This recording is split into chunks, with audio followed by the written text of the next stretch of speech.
Assalamualaikum warahmatullahi wabarakatuh. Halo Sobat Grobogan Gokil semuanya. Bagaimana kabar Anda hari ini? Tentu sehat ya. Nah, berita terbaru menyebutkan lagi ya ini ya. Anies kemarin pidato di depan relawannya yang menyebutkan bahwa kasus korupsi BTS itu harus transparan. Jangan yang disidik hanya itu-itu saja. Hukum harus tajam ke atas. Dan Surya Paloh pun kurang lebih juga sama seperti itu, kata-katanya seperti Anies. Nah, hal tersebut membuat geram tentunya oleh Pak Mahfud MD. Dan Pak Mahfud MD pun memberikan jawabannya setelah ditunjuk sebagai PLT dari Kominfo. Bagaimana videonya? Langsung kita lihat berikut ini. Republik ini tidak akan bisa maju bila kita membiarkan mafia-mafia itu merajalela di negeri ini. Termasuk proyek pemerintah. Ketika kita melihat ada kasus-kasus, termasuk kemarin mafia BTS, maka saya sependapat dengan yang disampaikan oleh Ketua Partai Nasdem Pak Surya Paloh. Tuntaskan penyelidikannya. Semua yang terlibat harus diperiksa. Dorong transparansi. Jangan ada pihak yang dibiarkan melenggang tidak dimintai pertanggungjawabannya. Tunjukkan bahwa hukum memang tegak, bukan saja ke bawah tapi juga ke atas, bukan saja ke lawan tapi juga ke kawan. Pertanyaan saya sederhana, Bung, saya ketua umum di sini menyurahkan semua energi dan idealisme saya, waktu dan tenaga pikiran saya. Satu hal yang saya minta dari Anda, jujur, Anda ada terlibat betul. Jadi katakanlah, itu yang pertama. Maka saya confident untuk dia sebenarnya tidak terseret dalam situasi seperti apa yang dialami oleh dirinya hari ini.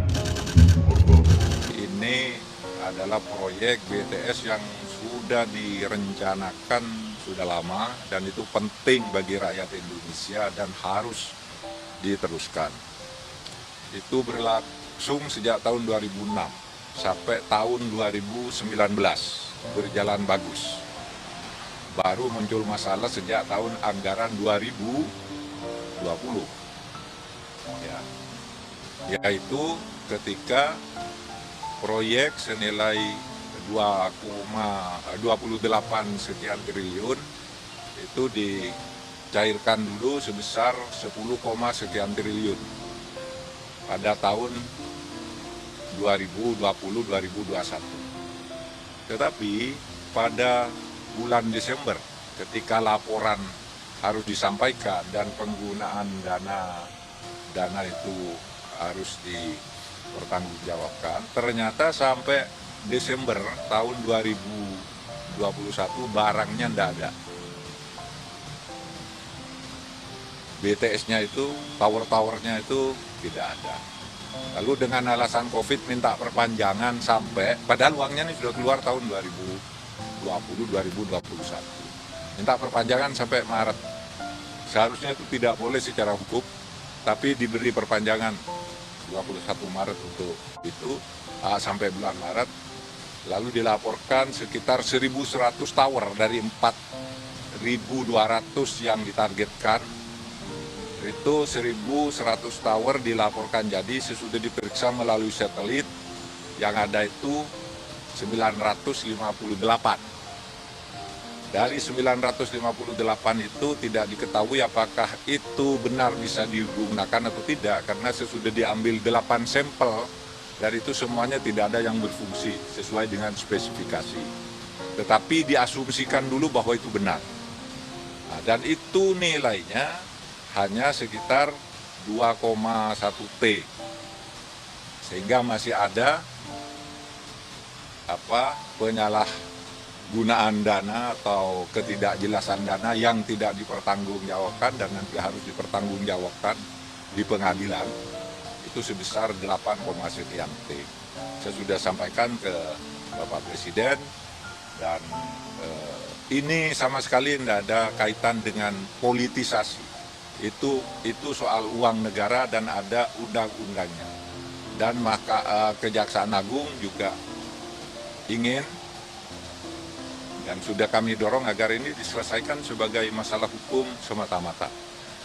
Nah, jadi kan sudah gamblang ya, bahwa urusan dari penangkapan Johnny G. Plate itu bukan masalah politik.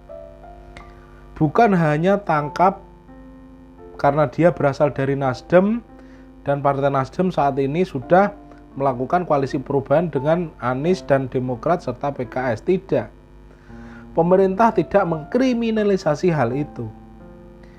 Kasus ini sudah diselidiki sejak tahun 2020 lalu dan memang ada kejanggalan kok di proyek ini.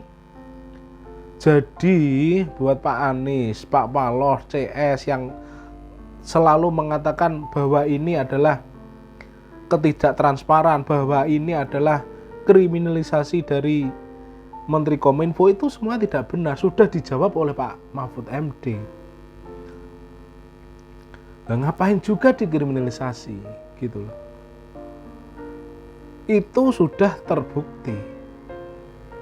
Kalau tidak ada buktinya, dua alat bukti, mana mungkin Kejaksaan Agung bisa melakukan penangkapan tersebut dan menunjukkan Pak Menteri Kominfo sebagai tersangka, kan nggak begitu kan. Jadi ya janganlah mengasumsikan bahwa penangkapan dari Johnny G. Plate itu merupakan campur tangan pemerintah Pak Jokowi untuk mengkriminalisasi partai tertentu. Semua yang bersalah juga akan diadili kok. Kok dibilang tadi hukum itu tumpul ke atas tapi tajam ke bawah? Lah, lihat dari dulu.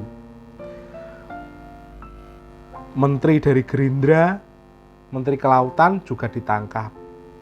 Menteri dari PDI, Kemensos juga ditangkap. Apakah itu menteri setingkat menteri, apakah tidak tinggi? Itu juga ditangkap. Dan sekarang menteri dari Nasdem juga ditangkap. Seorang menteri kan jabatannya memang tinggi, jadi kan ya tajam ke atas kan. Jadi ya jangan seenaknya. Sekarang rakyat sudah cerdas, bisa melihat fakta dan data yang ada. Jadi jangan asal bicara. Salam waras dari kami warga desa. Wassalamualaikum warahmatullahi wabarakatuh.